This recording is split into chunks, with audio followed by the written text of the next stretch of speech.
Hi, and welcome to another episode of If It's in the Mind, It Can Be Managed, the Mind Management Mentors podcast. I'm your host, Cuddy Cudworth. You may have seen one of this guest on previously on another podcast, but there's so many fantastic subjects that we can talk about. We do. Every chance we get. In all fairness, we do. Yeah. And I think there's two conversations that we're going to have today. One that you weren't aware of, but that we will, because I think it's a fascinating conversation that we need to have a talk about, especially in the business that we're in. But I also find the whole leadership and how leadership does slowly seem to be changing, and that's what we're going to be talking about. But as always on the Mind Management Mentors podcast, tell us what you do, who you are, and where you're from. Okay, so I'm Dave Sleet. I'm the non-clinical director for APA, otherwise known as ANA Psychological Accreditation, and also Wanstead Wellbeing CIC, and we own and manage the Wanstead Mental Health Clinic. That's right, all the way down in Wanstead, which is a long way away from here because we film in Scotland. You have many hats that you wear. Yeah, I kind of feel like there should be a trunk. Just like, okay, which one am I wearing today? Not a lot of people will get this reference, but you're like Mr. Ben. Do you know, I'm a bit young for that. No, you're not. Mr. Ben was an old cartoon character where he would go in, get new clothes, and then he would have an adventure in those clothes. Yeah. It's pretty much my day-to-day existence. Absolutely. And we love that. So today we're going to be talking about the change in the evolution of leadership, that how the leadership of one person at the top without saying a pyramid, but without the organizational structure. The organizational structure, and how passionate you are about getting that change. You've got the hive mind.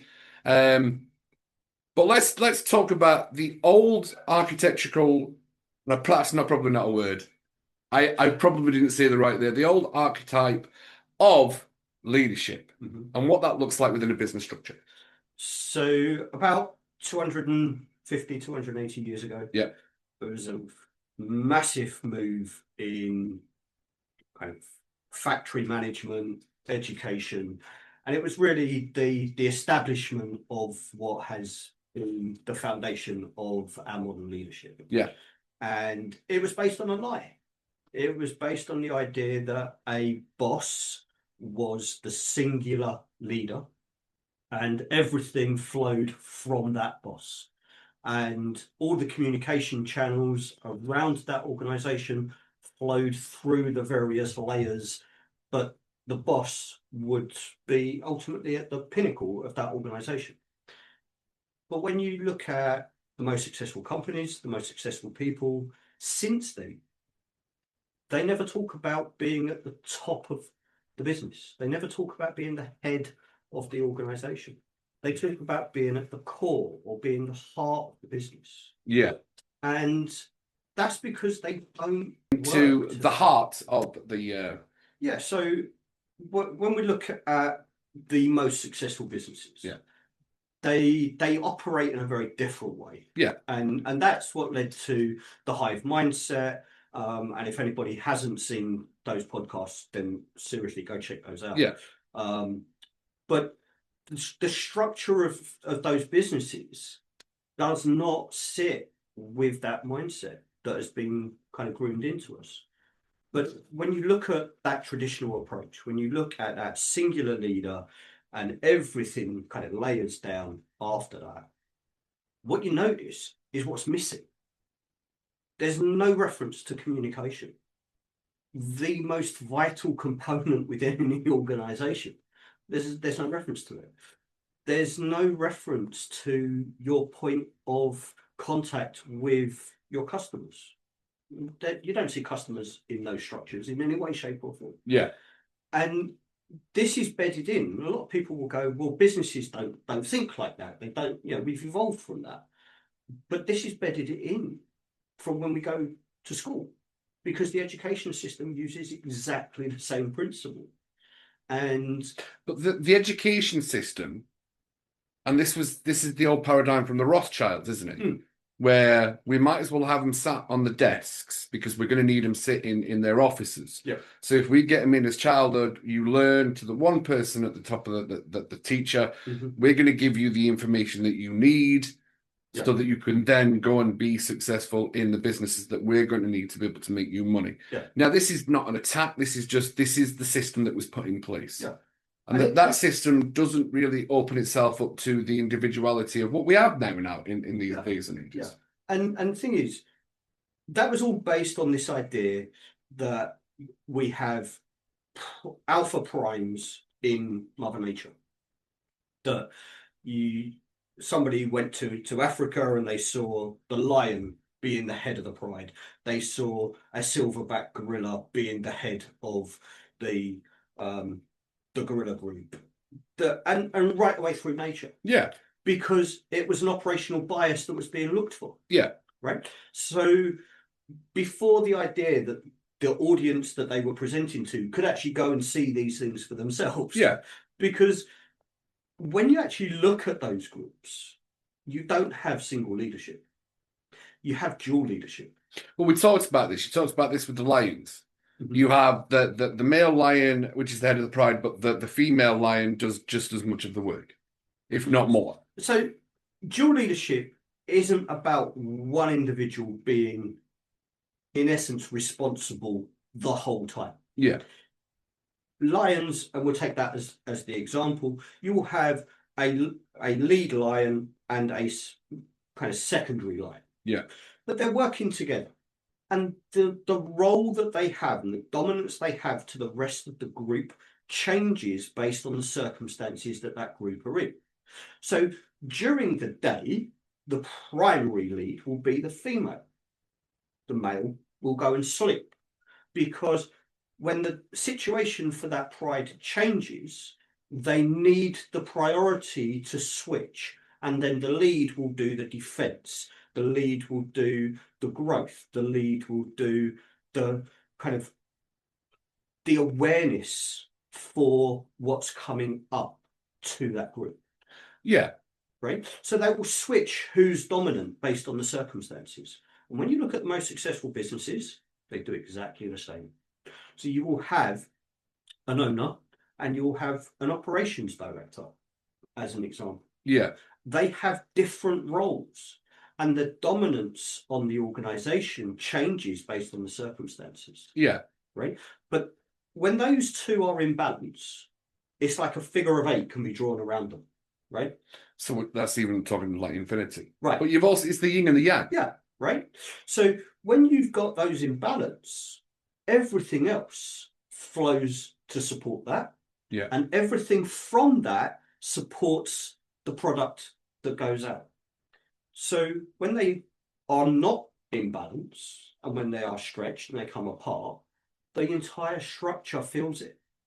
The entire structure is impacted by it, which is why the most successful organizations have a really tight dual leadership at the core of their operation. Yes. And I've always, one of the best analogies of leadership, it does fall into that old semantics of the leadership where there's one person at the top. But I always like the fact that it was a team unit. Mm. And it was an analogy that I got from a book years ago, which was the leader's up in the crow's nest and they're looking for the problems and which way they need to steer. But they're not down rowing the boat. Mm-hmm.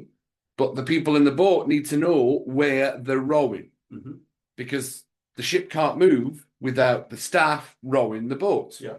So the leader's important job is to be out there with binoculars going, actually, if we go that way, there's a rock, or if we go that way, you need to plot this course. And I always found that quite a nice team analogy. Everybody's in the same boat. Mm-hmm. We're all in, without us rowing the boat, we don't have a business. Mm-hmm. Without somebody up in the crow's nest looking, going, actually, a little bit to the right, a little bit to the left, and then we'll get through the storm. Okay. So let's take the analogy of that. I love that analogy. I love the analogy. But you've been on cruise liners. Yes. When was the last time you saw the skipper in the crow's nest? Well, I did work on cruise ships, and the captain was always on the bridge. Not the crow's nest. No, it was on the bridge, but that was the crow's nest. Right. So if you look at that structure, that layering of deal and organization. Now, technically, our crow's nest would be Miami Shoreside. Technically, using that analogy, the crow's nest would be Miami Shoreside. So let's look at the boat. right? Yes. So in the crow's nest at the top, right, the highest point of that structure, right? Look, the captain isn't the person that climbs up that rigging or goes up that ladder to sit at the top. Captain sits at the bridge, which is roughly halfway in the organization. Okay. Right? So they're at the core of the function. Yes. Right?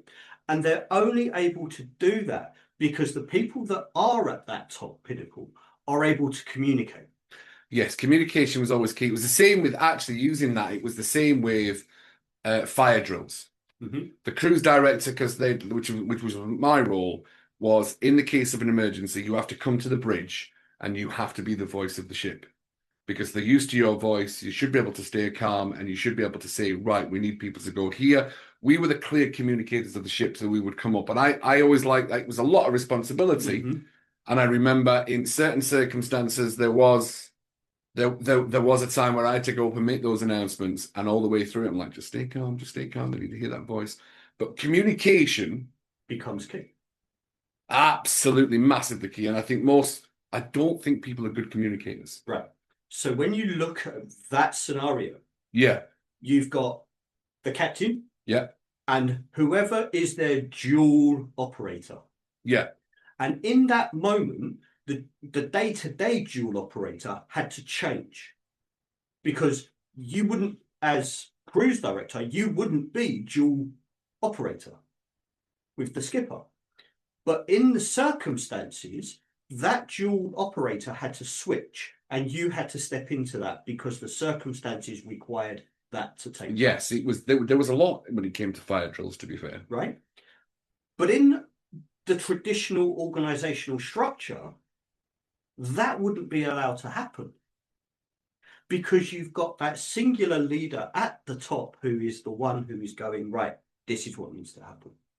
And when you've got that scenario where you've got dual leadership in place, it's more effective. It has to be, because then if you've only got one voice, you've got a higher probability of, well, they were wrong. Right. And you can look at every maritime disaster in history, yes, and go where they didn't use dual leadership, when they didn't engage as a team, it comes apart. And when you look at businesses, it's exactly the same. So I remember, and I'll do a shout out to one of the leaders that I always talk about, and that is, and I'm trying to get him on the podcast. And it was Darren Budden. He was a hotel director for Royal Caribbean. We all adored him. He was great. He was firm. He was sometimes understood the lack of fairness. He was like, no, because we just stick to this. If we stick to this, people don't like it, but that's actually what the line is. So we drew the line there, and I get that. But he did want to work for it. But I do remember he said he got his leadership. He says it was Colin Powell from his book on leadership, because he'd been in the Iraq War and he had to make all the communications. And he says, my role as a leader is to listen to every point of view and then make a decision on one of them. And everybody has to agree that I'm making a decision and you're not all going to like it, but I've listened to all your points of view. And this is the one that makes the most sense. Yeah. And that can only happen when there's dual leadership in place. So that would come more to a dual leadership, because your hive mind or the hive leadership is, if I remember correctly from the diagrams, you would have 3 to 4 people at the top, and you would have the hives around them where all the communication was going into everybody.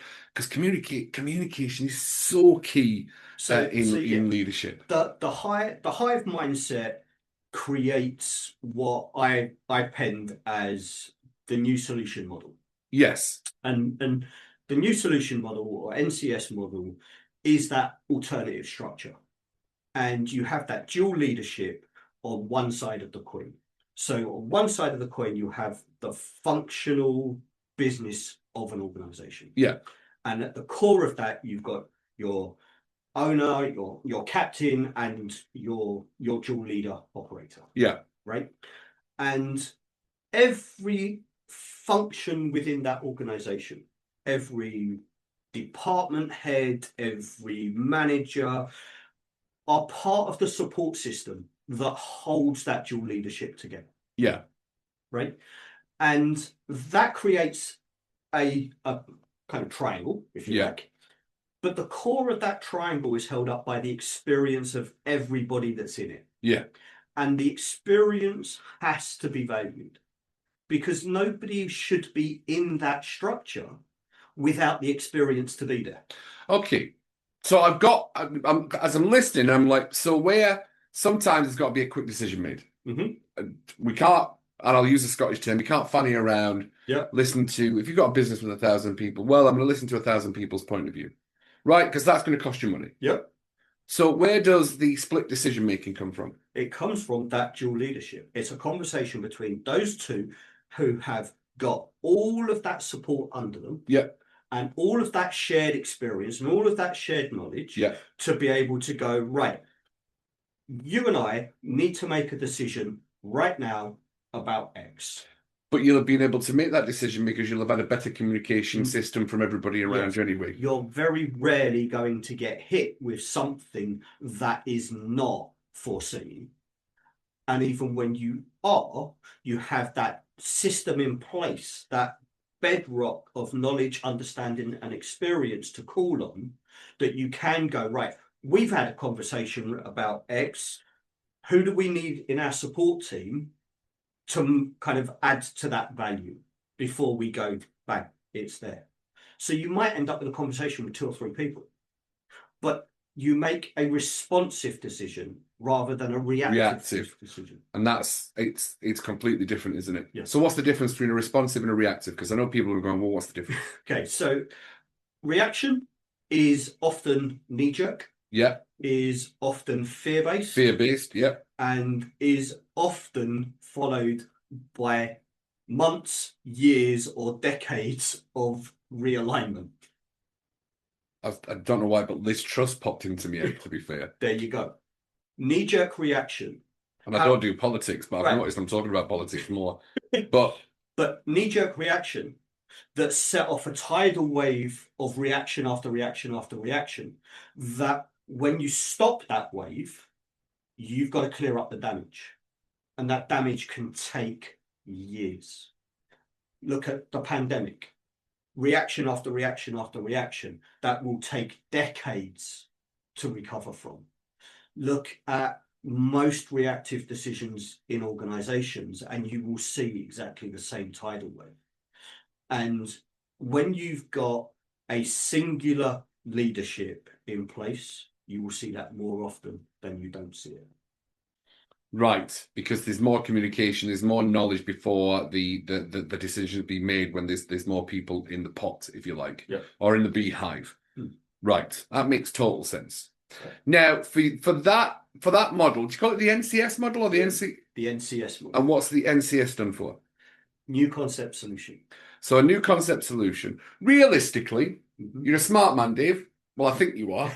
Thank you. From the conversations I'm not going to argue with that. No. From the conversations that we've had, it always piques my interest and thoughts. And I do think philosophically, after our conversations of that might be total drivel, or that's actually a really good idea, because you've got, that's how our thought processes work and things like that. Realistically, for the NCS, the new concept solution to take hold, what has to happen? What has to be in place? Businesses, business leaders, individuals understand or kind of connect with, probably a better way of looking at this, that what they've been doing has only got them as far as they've got to. But there will be something that's telling them they can do more, they can do better, things can be smoother, things can be easier to achieve. And once they've got that kind of seed that there's got to be something more, then the NCS model can roll. But when we're talking about seeds, there's a long-term for germination for seeds. So would you suggest that there's some businesses in the world that have already adopted this model? When you look at, and this came about from doing a lot of research. Yeah, it has. Yeah. It's a long time of research of building that observation of how companies operate.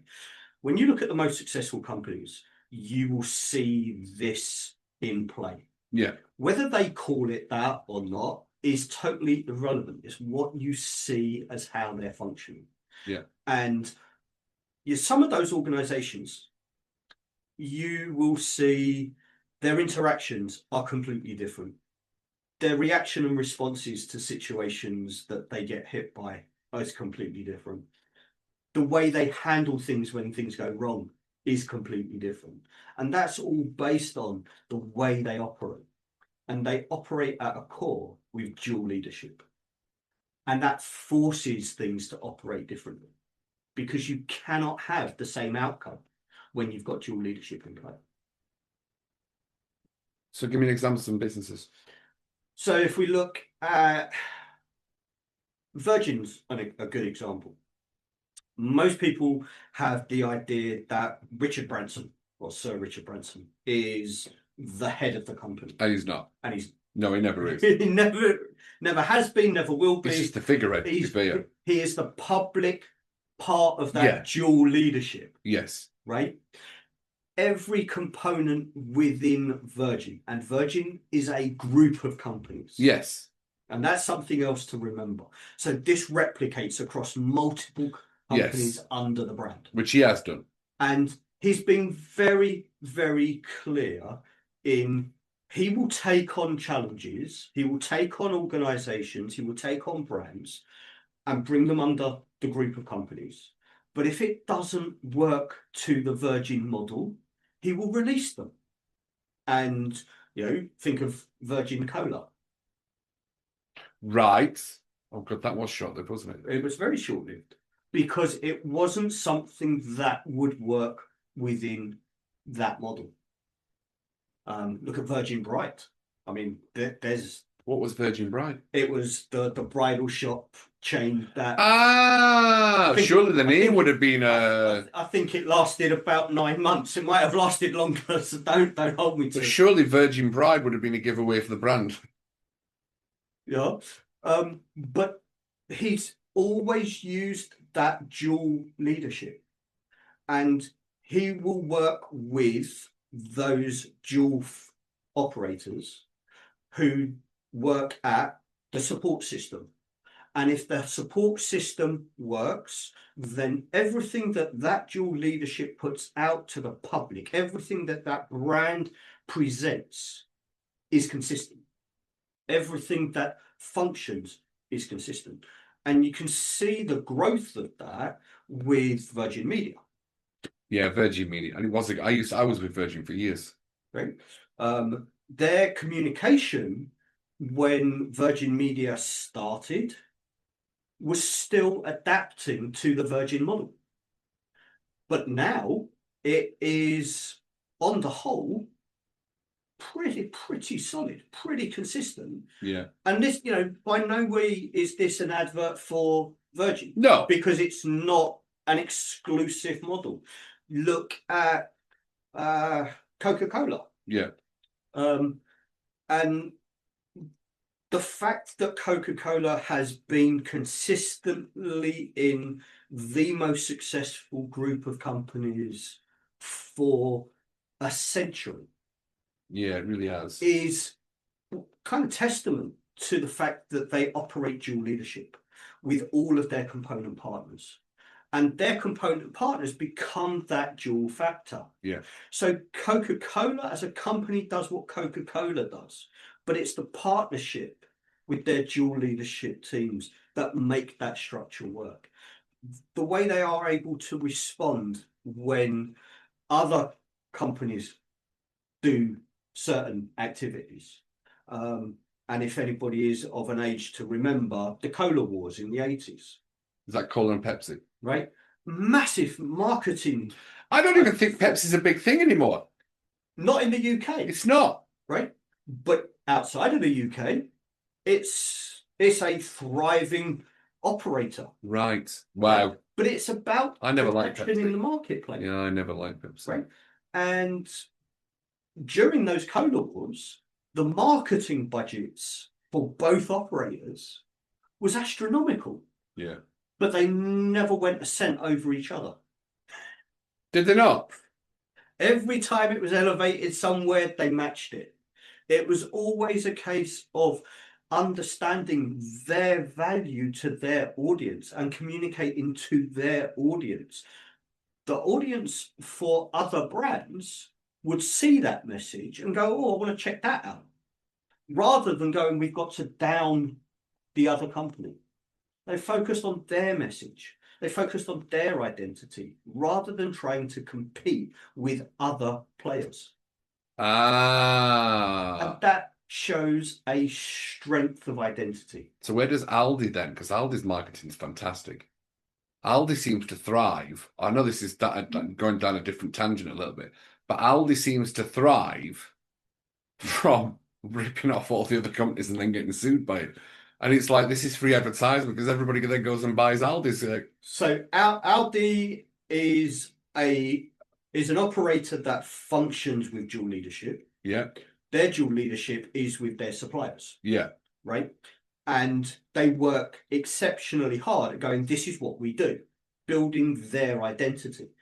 They have very successfully throughout Europe, and probably now beyond, have gone, we don't need warehouses full of 37 varieties of X. Yeah. We need 2. Yeah. That's it. So they've cut a huge amount of cost by removing options. Yeah, there is too many options. I don't even like going to the big supermarkets anymore. Right. And this is why governments around the world are now looking at the amount of wastage that's produced because of that variety. Yeah. And we're seeing the rise of convenience stores over mass supermarkets. There's a lot of convenience stores. Spas are on the way up and all. Right. Because people have got to the point of going, I can walk down an aisle of 37,000 different products, but I only want 2 things. Yeah. Why am I going to, I've got to get my steps in, but that's about the only benefit. Yeah. Because you've got to walk down all the aisles to get to the 2 things that you need. Yeah. Whereas you can go to a convenience store that might have 2 or 3 options and you can get done in short time. I love it. Fantastic. So, because I know that your experience is in so many different areas, but I know you've been talking about this for such a long time, and this is powerful.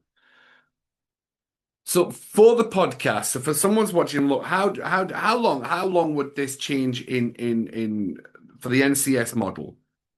What would a business watching this go, actually, we really need to speak to Dave. We really need to speak to Dave, and we need to get Dave in. Bear in mind, we know how hard change can be for businesses, the resistance that I think there's about 7 steps to change for people. It's close to like the 5 steps of grief, to be fair. Yeah. What would need to happen? Okay. First off, stop thinking about anything along these lines as a change. Nice. This is growth. Nice. This is a natural evolution based on understanding, knowledge, and experience. Yeah. We're not ripping apart anything that has been done before. We're using that as the mulch in order to grow. Yeah. And that way, we're not offending anything that anybody has done, anybody's doing, or anybody is considering. Because ultimately, when you look at evolution, we are all evolving. Always, everything. Every single If we're not evolving, we're not growing, we're dying. Right. And this is where I think ultimately the NCS model has its strength. Yes. Because we work with whole teams at building that knowledge, understanding, and experience so they can harness it for the NCS model. Yes. Not coming in and going, here is the model, now everybody moves to that. Yes. This is about growth. This is about empowering people to come together and understand that this is a model that not only works for businesses, but it works for the individual as well. Because that work experience quite often has led to natural conflict. Staff come to work, they don't want to be work. So when work says we need to do X, Y, and Z, and the individual is challenged by that, they resist it. Of course. Because it's like, no, I don't want because to it's fear. Fear is the first thing that comes up. So that's where the resistance, James, comes from fear. Right. It's the fear of the unknown. Right. So what we do is we work to show how that one model for the business can work for the individual. And that becomes two sides of the same coin. Yeah. And if you've got the same model on both sides of a coin, you've got a double-sided coin. Yeah. Who's going to lose a coin toss with a double-sided coin? The person that doesn't know what the double side is. Right. So the best place to be is to be the company that's got that coin. Yes. And the staff who know that that's the coin that is being used. Right. Right. And we do that by making sure that everybody understands how to use this model as an individual, but also how the business can use it. Yeah. Brings everybody together. So when a company says, this is the direction we're going in, as you said, those snap decisions have to be made. Everybody knows that this works for everybody. Yeah. Because ultimately, when you start seeing your customers and their experience as part of your structure, it's in your DNA of how you function, everybody starts to benefit. Yes. Your clients, your customers, your guests all experience a change. Yes. And they become more tied to that brand, to that business, and to the operators within it. And that builds loyalty that hasn't been seen really since the very first beginning of loyalty systems being brought into businesses. Perfect. How quickly does that change happen? Realistically, time scale, there has to be a time scale, surely. Yeah. Surely for any business thinking, right, we need to speak, Dave. Okay, so from first contact to operational embedding, I would say can be done within 12 weeks. It's good.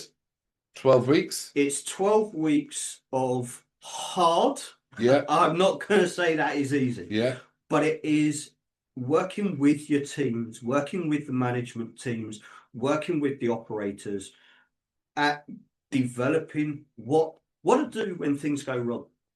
If you can get your company consistent at taking the same 4 steps at every level on what happens when something goes wrong, you start to reduce things going wrong. That was what we did with training on the ships. That's why we trained every 7 days. Every 7 days there was a fire drill or an emergency drill for the staff to go through, because it was your level of competences in the case of an emergency, you drop to your lowest amount of intelligence. So you just drop to your base amount. So your training had to be so high that once something did happen, you drop down to that level, that automatic pilot of that level. Instead of dropping down to, oh my God, total panic and frenzy. There would be people walking. There would always be some people that panicked. But at the same time, there would be enough people competent enough to go, I know what I'm doing. We've done this. It's just a retrain. Okay. So we work off the principle whenever we're working with any teams is we are going to train hard, we're going to work smart, and we're going to win easy. Nice. Okay. Is that an old athletics thing then? So the idea of train hard, win easy is a British Special Forces mantra. Yeah. Okay. And having spent time within that arena when I was researching for my first book, I developed that into, well, we can train hard. Yeah. But if we don't work smart, we're only ever going to work hard. And I would rather work with lazy people in developing programs, packages, etc., because they will find the quickest and easiest. Laziest people are the smartest people in the room. Right. I know that. That was a Steve Jobs thing. Right. Because if you want a job doing right, get us a lazy person to do it. Because they are misunderstood. Yes. Right. And like most people that come up with these kind of approaches, there is a neurodiversity in play.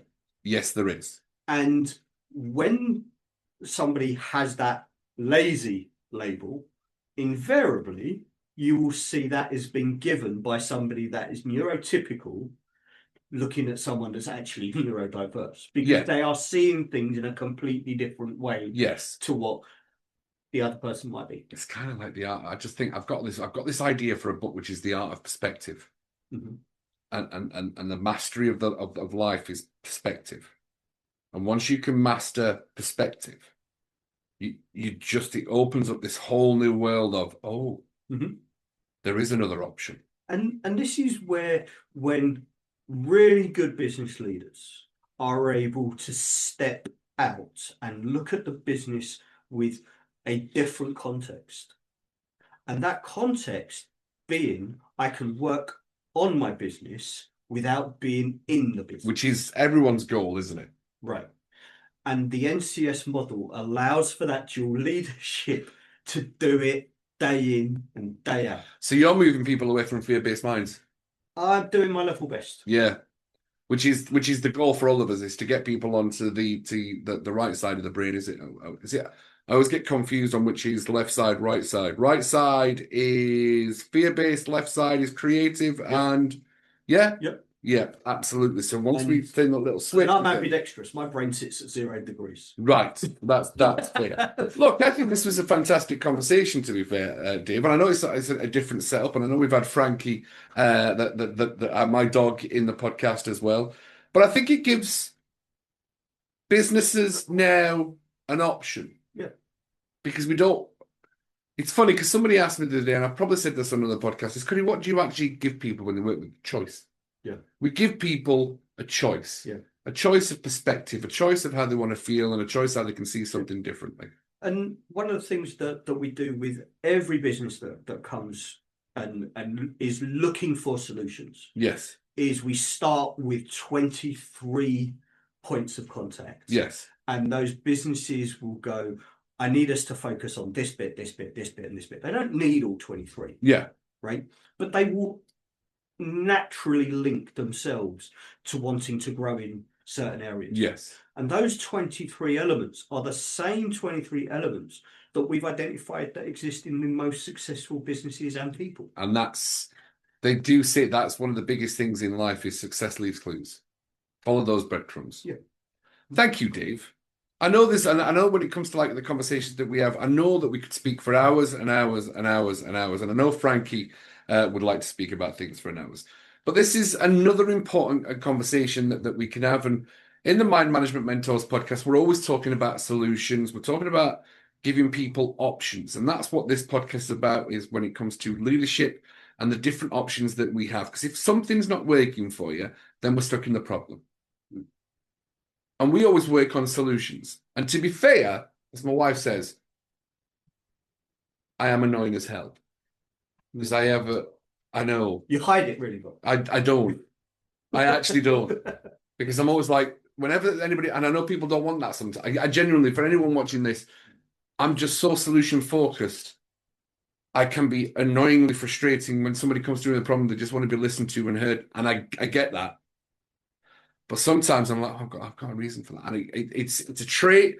Some people might say it's a toxic trait, but I'm always wanting to look for solutions for myself, for how I feel and the way I am. Well, I'll share the very first kind of kickstart that I had. I was introduced to my director of operations when I was working for Edwardian, a guy called Mike O'Connor. Yeah. And an amazing guy, and still works for Edwardian. And absolutely respect this guy totally. And he came to me. I'd been with the company maybe 3 or 4 months, and pointed out, "You're a maverick." And I kind of went, right, okay. He was a little bit kind of taken back. This was a senior player in the organization making that statement. And he said, "There's nothing wrong with a maverick. Just don't point your cannon at the bottom of my boat." And Mavericks, there is a good side to a maverick, but there's also the downside to the maverick. Yes. Because it's constantly questioning and thinking we can do something different. Yes. And the networking group I'm in, the person, Mike Holman, who's now all the way up there and runs the UK side of things, said, "I used to be a BNI maverick. I used to question everything. Oh, we can do this." But sometimes things do just work. Yeah. And this is where being a maverick is about being balanced. Yeah. And businesses that reach out to business consultants and change management teams seriously are taking on those mavericks every single day. And they will talk about change every single day. Yeah. And they will struggle every 3 months. Because then they'll be like, right, we need to change again. Yeah. And we need to change again. But sometimes the consistency of making the smaller changes creates the bigger outcomes. Somebody said to me when I was working in the States, my business was all fur coat and no knickers. Right. You gave us the right underwear, the right clothes, and a decent coat to wear. And that's powerful. And on that bombshell, thank you very much. Thank you. If your business is all fur coat and no knickers, maybe you need better underwear. It's been a pleasure having you on the podcast, the Mind Management Mentors podcast, creating solutions for every problem, whether it's leadership, mindset, mental health, workplace wellness. You'll find it here. Like and subscribe, follow for more. And as always, big love from Cuddy, and we'll see you on the next episode of the Mind Management Mentors podcast. Done.